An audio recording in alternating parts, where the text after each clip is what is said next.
And this week, the topic that we're going to be discussing is holding the field. And I'm going to edit that right off the bat because holding is rather effortful. When you think of holding anything, it's a task. Really, it's becoming the field. It's entering the field. It's letting the field merge with your consciousness. And I think around that subject, we're going to need to do a little bit more defining of what it means. I have here in front of me a book by Lynn McTaggart called The Field, The Quest for the Secret Force of the Universe. Because a lot of people have used this concept of the field, and if it's something that we're going to be holding or becoming, we really need a better grasp of what that is. And that's a big part of what we're doing in these mindfulness practices. If mindfulness is a practice, and that it is a practice, and what we do is we become mindful, then what's the change that we might expect? And what is it that we are practicing doing? And I've mentioned in the past that we're really shifting in our grasp. I mean, this whole field of mindfulness is, although ancient in terms of being thousands of years, its reintroduction in our culture to so many people is really in its infancy. Well, there's a noise. Hello? Welcome.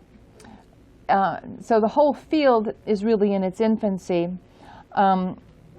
And we've done a lot of talking about, is it good for you? Does it have an effect? Does it help in schools? Does it help in workplace? Does it help in healthcare?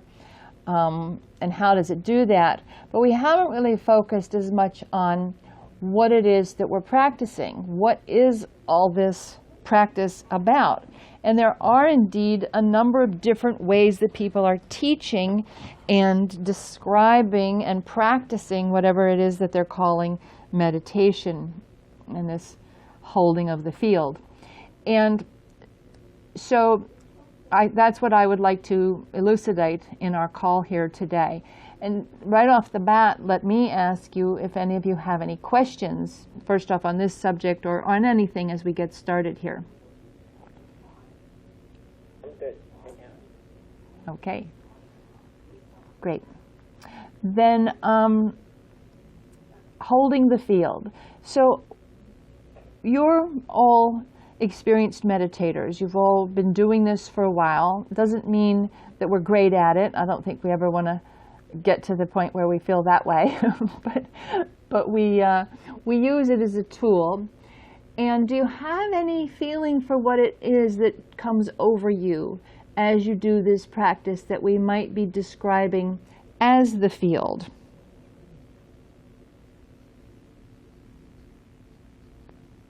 I think connected to everything. Yes, a sense of connectedness to everything. Beautiful. And a consciousness of that feeling, that we recognize we're connected to everything. I think even when you're not practicing, you might be able to say, oh yes, I am some part of the sum and substance of everything. But you might not always be conscious of it. So in the field, as we call it, you're conscious of it. You are consciously sensing it. One of the things you may sense is the feeling of that coming and going, its presence.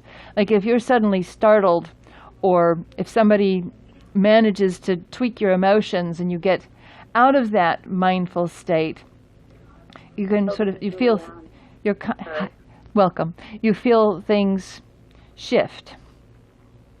What do you think about that? Aurora's right here with me. Yes.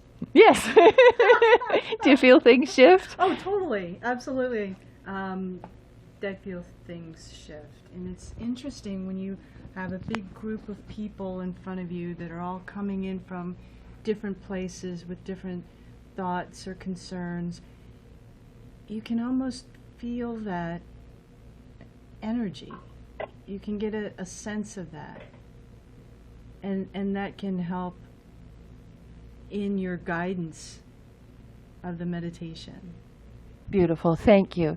And that is why we want to be aware of this sensation that comes over us, because it does guide us.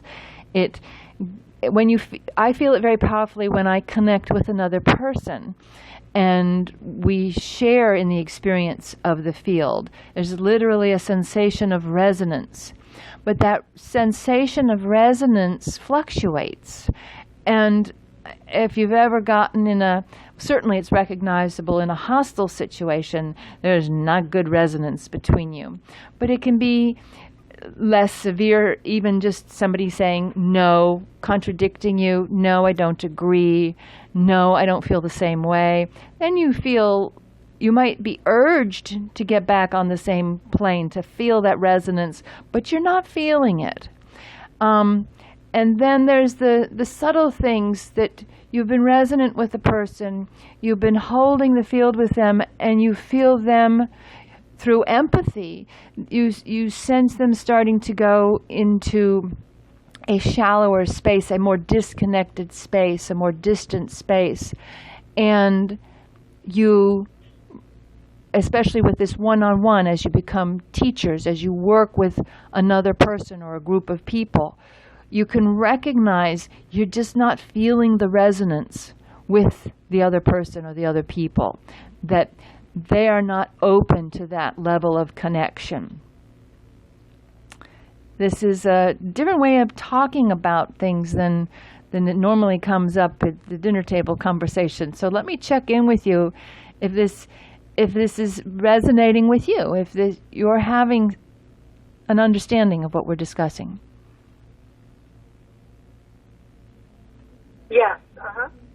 Okay. Thank you. Yes, Oh, good.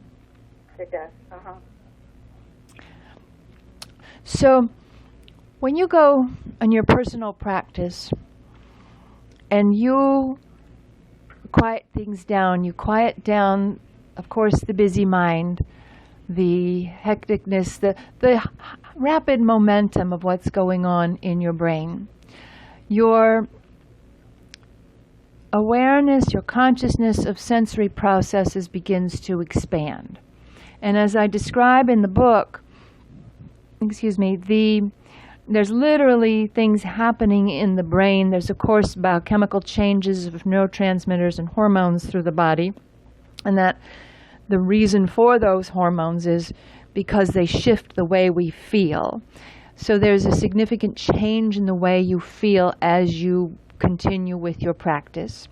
But there's also changes in structural areas of the brain, such as I described with the thalamic gating, that allows our consciousness, it allows the higher portions of the brain, where the cognitive functions occur in the prefrontal cortex and so forth, to have information passed from the body up to the frontal cortex. And we call this process that allows it up, I call it, and Aurora and I, we've worked this out together, we call this thalamic gating, the opening of the thalamic processes that otherwise block sensation from arising from the body. When you relax, when you breathe deeply, when you elicit the relaxation response, those mechanisms that occur in the thalamus stop and allow that information to transcend through the thalamus to the frontal cortex. And that's what we're calling a consciousness of this. And of course, your basic information such as visual acuity, things you hear, tastes, and so forth, come in through the senses. We're familiar with that. But so much more comes in. Visceral sensations, sensations from the heart, sensations of touch, pain, various emotions that we speak of as arising, like gut feelings or heartfelt feelings. These things also become more profound, more present in our consciousness. This is the expanding consciousness. And this is what we begin to sense in the practice. As practitioners, that's where we keep coming back to the work. That's what we are teaching our students to do. As teachers, we want to know how to navigate difficult terrain. If there's such a bad day that in your practice you're not able to get there, that might not be the best day to teach. But with experience, as you practice going through this course here and other opportunities to practice, you learn to navigate difficult terrain. And I'm assuming you all know what I mean by difficult terrain. Or do you have some examples that you might think of as how do you navigate difficult terrain? Well, for example, on the way here, getting stuck in traffic, feeling the frustration of that, knowing that you have to be here and interact with people or even guide a class or meet with a private client. You have to be able to find that clear space within yourself so that you can be fully present when the time comes. Yes, exactly, yes. That's a beautiful example of navigating difficult terrain, dealing with an actual live situation that's challenging, that pulls us deeply into our consciousness to make us focus not on the grandeur of life, but rather on a situation, a critical situation at hand. Thank you. Other examples of difficult terrain are encountering old emotional experiences of our own that are there from childhood. And again, with continued practice, and I know we've spoken on this subject before, we've done a lot of work on those areas, and many of us feel like, well, we should be past a lot of that. But we are mortals, and it does revisit us, and not always when we're expecting it. So that is another example of difficult terrain. And I'd like to give at least one more example of difficult terrain, and that is when you're working with another person who is in crisis. Of course, and we've discussed this, when their crisis matches something that's been an issue for you, if you've learned to resolve that type of thing, then you're in a really good place to guide them. If you've not done your own work, well, guess what? The universe has given you this opportunity now to do your work. But if you know how to navigate difficult terrain in general, not just for one or two specific occasions, then you'll be prepared at any time when you feel that challenge to feel the field, to get yourself into that place of open-minded, open consciousness. Then you'll say, ah, yes, just another moment of difficult terrain, just another bump in the road. I can navigate this one. If they were old, familiar things that we'd worked our way through, then we wouldn't have to do much work around them. So difficult terrain will present itself. I've had clients who come in and say, I just want to always be happy. Or I've had people say, I don't want to have to deal with any more crises. Well, guess what? Life isn't that way. It's not always happy. We're able to sense both pleasure and pain. We're able to sense both ease and fear because what we call these negative emotional experiences that take us out of the field, they are there to guide us. If we couldn't feel them, we wouldn't have guidance for navigating. So checking back in, holding the field, perhaps that means coming back again and again to the field, to that sensation that you get when you have arrived, when you're there. Because it will shift. You'll feel it, you'll have it, and then it will dissipate. With practice, it's easier and easier to be in the field, to become the field. But we all live in modern day life. We all do experience these bumps in the road, these challenges. So knowing how to get back there, knowing how to find your way to the field is the first step in holding it or becoming it. Please, I'd like to open it up for you to share your thoughts and experiences with this.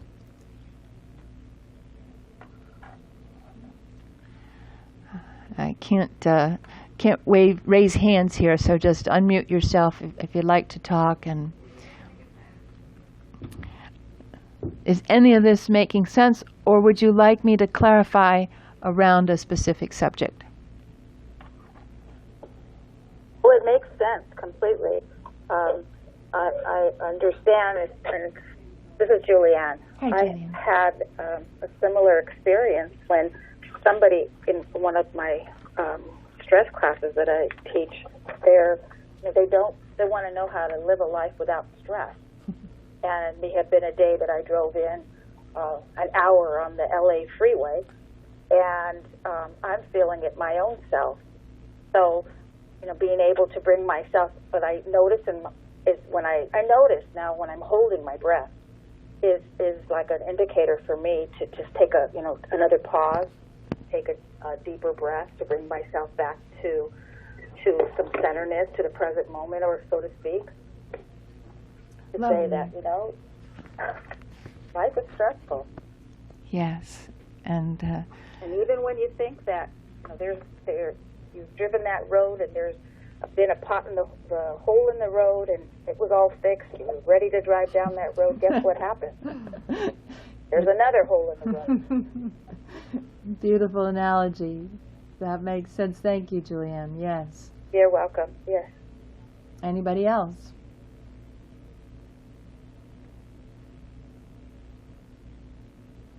I'm kind of enjoying the pause for a moment. I find myself drifting back into the field. So, This is Charlotte. I understand what you're saying, and I think it's been really clear, and I appreciate your thoughts. thank you, Charlotte. Have you had any opportunities to lead someone else yet? I have not, and I am recommitted to doing that. Okay, well, it's coming. It's definitely a goal. It's coming. It's coming. Don't not to rush it. Just was curious. As you make the transition into doing that, what you're doing right now is preparing yourself to know what it's like when you are in that space, when you sense the oneness, as was mentioned at the beginning, when you sense the whatever it is for you that you sense your system. At first, when we sit down to meditate, I often experience it myself and with other people, a sense of relaxation, a sense of relief. Relaxing is an action verb that implies a transition, something shifting as we go into the field. As the consciousness opens, we feel safe. That helps with opening the thalamic gates, and our consciousness expands.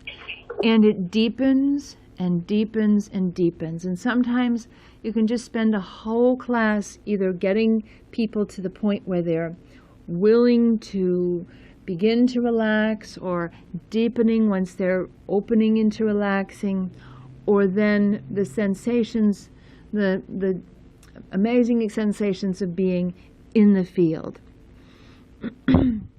And Charlotte, as you really come to know that, as you spend time experiencing that yourself, that's where you go to lead others.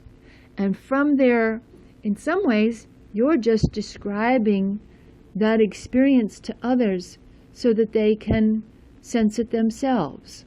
Whether you're describing the steps that you take to breathe more deeply, or to focus on your breath, or if you're describing the steps that you take to observe the momentum in your mind and let that downshift, let that slow. Whether you're becoming attuned to the pulsing of your heart or other internal lower body sensations, if you will. Whatever steps you take to guide yourself into the field, that becomes what you're teaching. That's the beauty and simplicity of this. And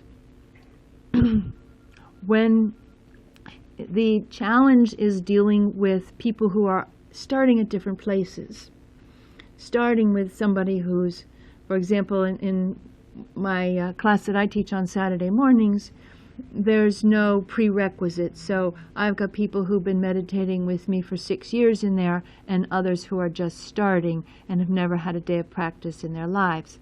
So where do we start? How do I bring us together into a cohesive group? I think that's perhaps the most challenging thing. And I think many of you, when you start your community service teaching and practicing with others, are probably going to be starting with a more coherent group of beginners. From my awareness of your work and the types of community service that people have been doing, many people start off with beginners. So the very simple steps of getting people to focus on qualities of the breath or qualities of bodily sensations or other senses. It's a very easy way to begin to bring people into the field with you. Debbie, that was beautiful. Thank you so much. You said exactly what I needed to hear, and I think you probably know that. Aw. So thank you. I felt and it, Charlotte. Listening to your voice, too, I don't know how people just don't relax right away just as soon as you start talking. Yes, you should speak to my husband about me talking to him when he's driving. Yeah, here's Aurora. The other thing that I wanted to share is I experienced a similar situation where I have a lot of people at different stages of their practice, and I think that's always going to be the case. And I like to remind people that there's no wrong or right way to do this, and that really, no matter how often you've practiced, whether you're a beginner or this is your 1000th session, when we're here in this moment, it's brand new. It's a time that's unique in all of time and space. And so really we're all beginners together. And that just in opening to our experience as it's unfolding organically, spontaneously, it allows everybody to really open up in a brand new way and really see and feel their experience. Yes. Thank you. Again, we can feel words like what Aurora just said. As they're said, you can feel that opening, and I think she has trouble putting people in a trance also with her soothing voice. Thank you. Beautiful. Beautiful. So holding the field, being in the field. Why don't we do that just now, coming off of Aurora's soothing words? And that is, I invite you to close your eyes.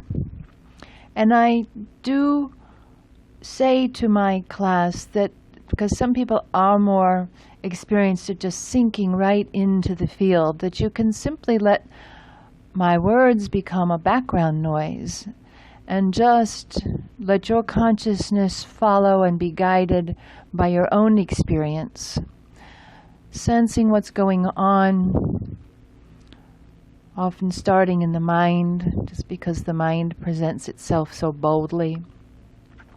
And I bring the experience of thinking into the here and now, making it a tangible sensation that we recognize as something that comes about in the head. The activity of the brain, we literally point to our heads when we talk about thinking, because there is a sensation, an actual sensation that arises there. So I invite you to observe that sensation, to become conscious of the sensation of thoughts moving through the mind. Perhaps it's the sensation of momentum, a shifting sensation of momentum, perhaps slowing, perhaps the ebb and flow of thoughts and the space through which they travel is shifting. And your consciousness shifts to observing the space between the thoughts themselves.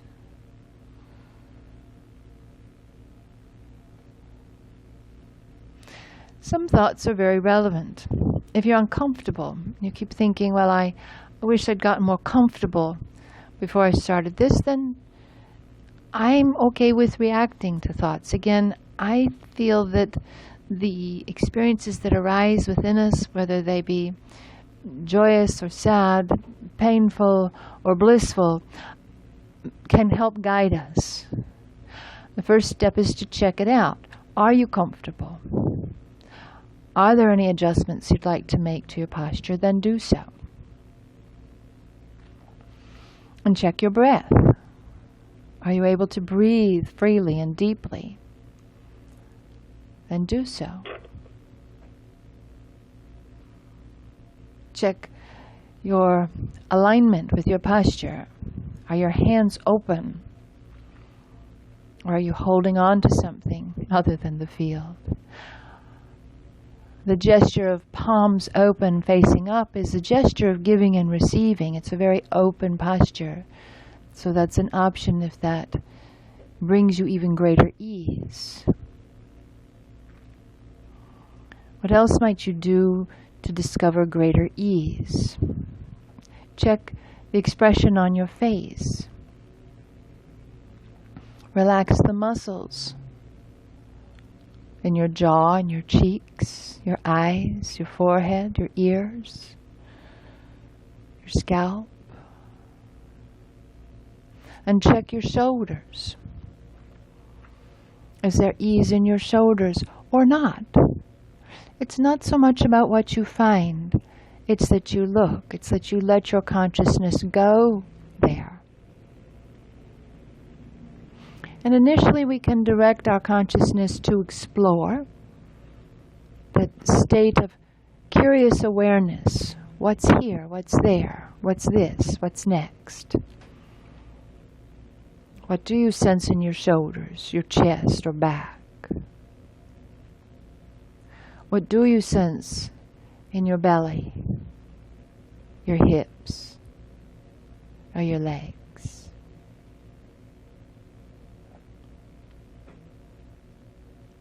What do you sense as sounds? There's a very familiar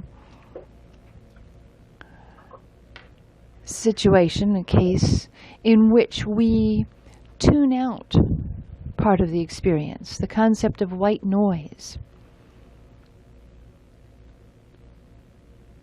There's a wonderful example of how our brain is able to filter out extraneous information. And that when we become curious in our awareness, we can suddenly hear background noises. Suddenly the white noise comes into the consciousness. Those gates in the brain open. You can hear perhaps the air in the background. Please remember to use mute. We're getting a lot of noise here, so please remember to use mute. Thank you.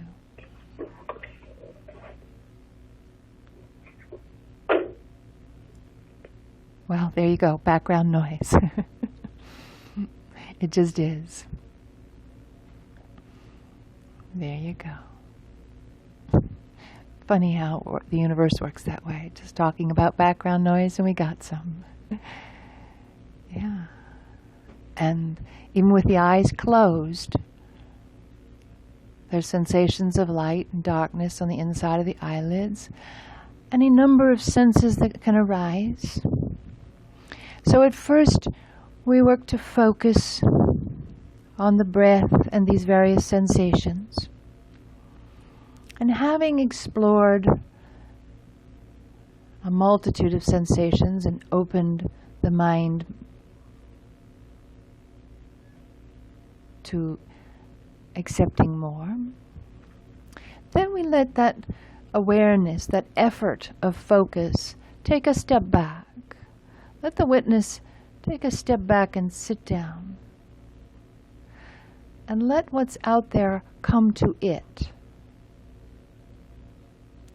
This is the transition from a single pointed focus that slows down and stills the mind to a more open focus that allows the experiences of being to arise into the consciousness. So there's a purposeful step here, going from just whatever's willy-nilly as we make our way through life, to purposeful focus on one thing at a time, specific sensations like the breath.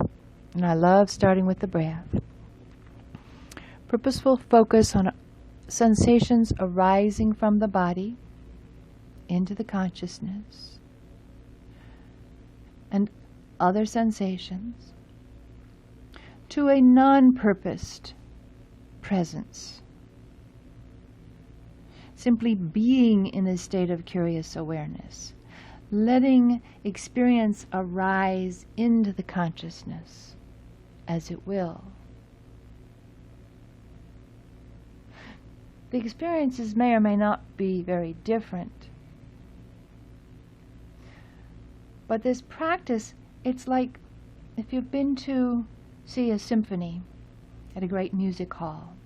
You get there a little bit early, and the various instruments are warming up. And you can hear the violin, and then you tune that out and you can hear the cello or the horns.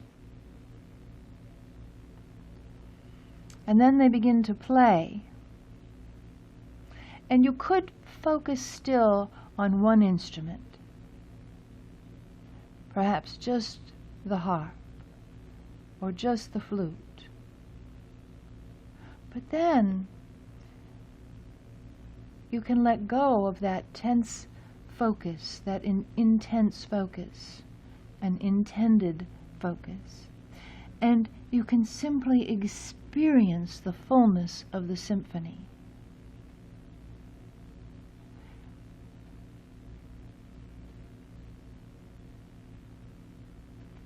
You can use different metaphors to guide people to this step with the consciousness, with the focus. You could speak of the same sort of thing with a work of painted art, a painting. You could look at individual brush strokes. You could look at the specific elements that the artist used to create light.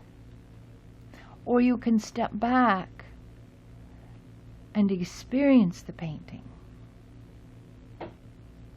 Experience the whole thing rather than looking at the individual points of an impressionist painting. Step back and experience the beauty of what the artist felt when they painted that painting. In this case, the instrument, the art, is our own body.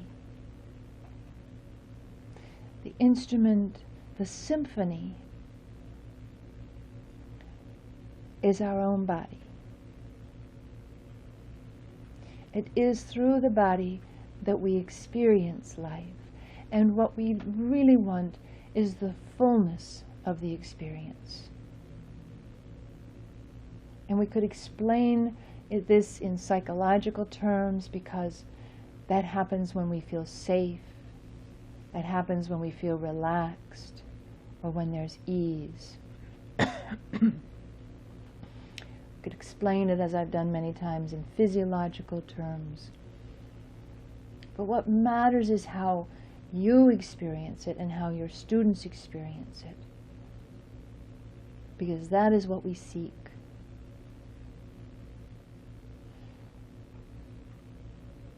I think we're all adept at being guided by pain and fear. As a matter of fact, we may have had so much experience with that it becomes, or your clients may have had experience with that, that it becomes a habit, second nature, familiar. Our baseline state of slightly tense becomes so familiar we don't realize that that tension is present and that there's more we could let go.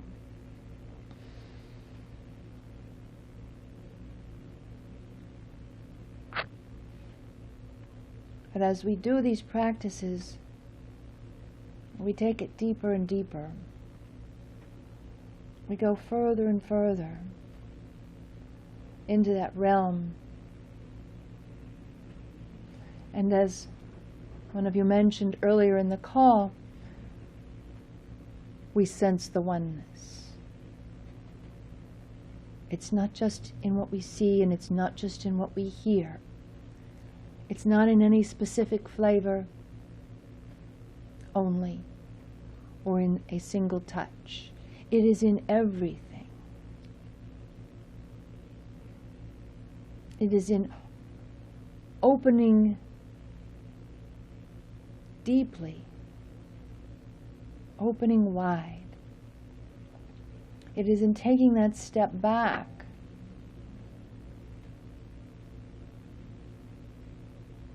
with the consciousness, letting the witness sit down, if you will, and letting experience arise to it, that the fullness can flood over you, and does. That the fullness of the sensation, whether you call it oneness, whether you call it the field, some would call it God, some would call it samadhi or bliss. Some would call it beyond that state of experience into the realm of the field, or into the realm of oneness. It is in taking that step back that arises. It is not in any one touch or one sight, it is in every touch and everything we see.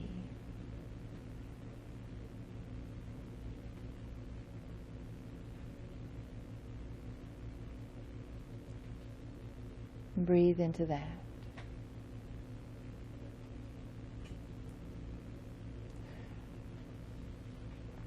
Knowing that space, or to whatever degree you sense it just now, and let's call it the field, that's today's topic. Knowing what you are sensing just now, now you can imagine as a teacher working, let's pick with just one person at the moment. And as you bring that person into your space, because you know how to navigate the terrain, as you open yourself to sensing, perhaps through empathic tools, to sensing that other person's experience, you are now using the field to guide you in guiding them.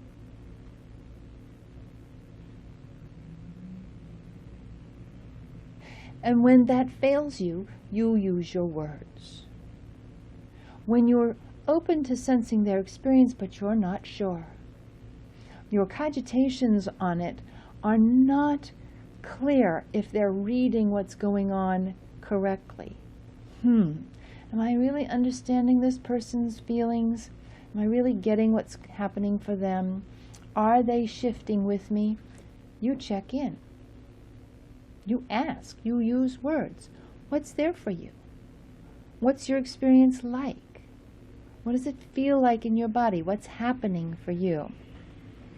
That's how we use our teaching tools to stay present, to navigate the terrain and stay connected in the field. You'll feel, if I'm working with somebody who suffered from trauma and is talking about their trauma, I sense them losing their sense of the field, closing down those gates in their mind, shutting down their hearts, their minds, all their chakras. I sense it. And I use that as a tool to help me guide them back in. So many of us just want to be able to share our experience, to have people understand us. Your presence, you're holding the field in the presence of someone, and I guarantee you, you will have people. This is why we're all doing this practice. You will have people, either one-on-one students or student in the group, who is afraid, who has shut down, who has withdrawn, who has not opened to the background noises to some degree, and sometimes to a very great degree. And you might only be intending to teach people to practice meditation, not wanting to deal with any clinical population, but perhaps one day somebody will show up. They've just been humiliated by a boyfriend, or hurt by a parent, or failed at some project that they were trying to do. They've been made to feel bad, and they'll show up, and they're closed in some way. Your job is simply to hold the field. And we'll talk about ethics and making referrals and so forth. We've just done that in other sessions. But at this point, as a teacher, your job is to hold the field. Know how to get there, and know how to navigate the terrain to get back again and again. That's what's meant by beginner's mind. We don't come in and say, hey, I got this field thing down. I am so here. I'm like an expert at holding the field. We come in and we say, beginner's mind, where is that thing? And what is it going to take for me to get there today? And we don't, as soon as we start judging our judgments, we go backwards. So we accept our judgments and we move forward. So if your eyes are closed, you can either keep them closed or you can open now, whatever works best for you. And once again, I'm going to check in as our time draws near and see if there's any comments. Take yourself off of mute if you'd like to make any comments and share.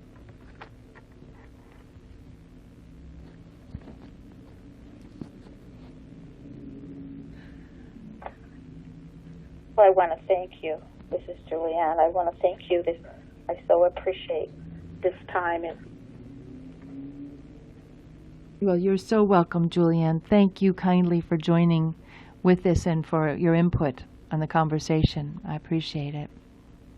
It helps to really feel connected with the group this way. Ah, yes, that is what it's all about. Yes. It's our priority, yes. And also, if you have any questions at any time, please feel free to contact us and let me know. And especially if you have a topic you'd like covered in an upcoming call, please shoot us an email or some kind of contact. Thank you. And this is Margie. Of course, it was wonderful. I have just rushed in from flying in from the airport. Wow. And chattering, brain's going like 100 miles an hour. I got to get here to make this call, get on this call for the first time. And I have an appointment, though, in Rockville at 4 o'clock, and I am so chill right now. I drifted off. I missed most of what you said, Good. which is sort of par for the course. So Good. It's what your body needed. And yeah. and thank you so much for sharing. I call that hot dogging, being able to go in, focus, work hard, and then drop it. And then go right back to it and get to work again. That's hot dogging, and that's so much the reality of life these days. So thank you. And Thank you very much. This is Beth, and I really appreciated it. oh, Beth, thank you. I look forward to talking to you all in 2 weeks again. And this is Margie. Aurora and Debbie, I just have one. I've got you on the phone. So I literally have barely started. I have printed the book and just started that on the airplane. But if I have a couple questions, on the like the outline or the course content outline that I couldn't should I contact Roxanne or should I email you, Aurora? Send us an email at mtt at themindfulnesscenter.org, and we will respond to that. Of course, you also know other ways to contact us because we see you all the time. So And I won't be in until Monday, but I just thought that I just wanted to know exactly what the rate. I mean, I'm not even my unanswered questions. I still have to finish the. and we are in the beta testing, so we are. I mean, we've been doing that for a while, but we are open to comments. So please send us. No. I just couldn't find a couple things. Okay. Like, Yep. So I'm going, where is this thing? Once I finish reading in the flow part 1, where do I find the survey? Because I couldn't figure that out. Okay. Oh, yeah. Okay. I kind of Yep. Thank kind you. of there too. Oh, okay. Oh, good. See, it helps Okay, everybody. then I'm going, okay, and where I couldn't even find I didn't know where the video, not that I'm there yet because I still have to read part 1, but, I'm going, I couldn't figure out where the video was. Interesting. So I see where the meditations are, I think. But, anyway, so I'll either just send an email or come in and talk next week. Okay. Yeah, send us an email. Either one is fine. Thank you. Okay, thank you. Thank you all so much. Wonderful to have you connect. Have a wonderful day. Thank you, Debbie. Thank you, Aurora. Thank you. Thank you, bye-bye. Bye-bye. Bye-bye. Thank you. Bye. Have a good rest of your day. Thank you so much. Thank you. Yeah, Bye-bye, I'm dear. closing out. Okay. Bye. Bye-bye.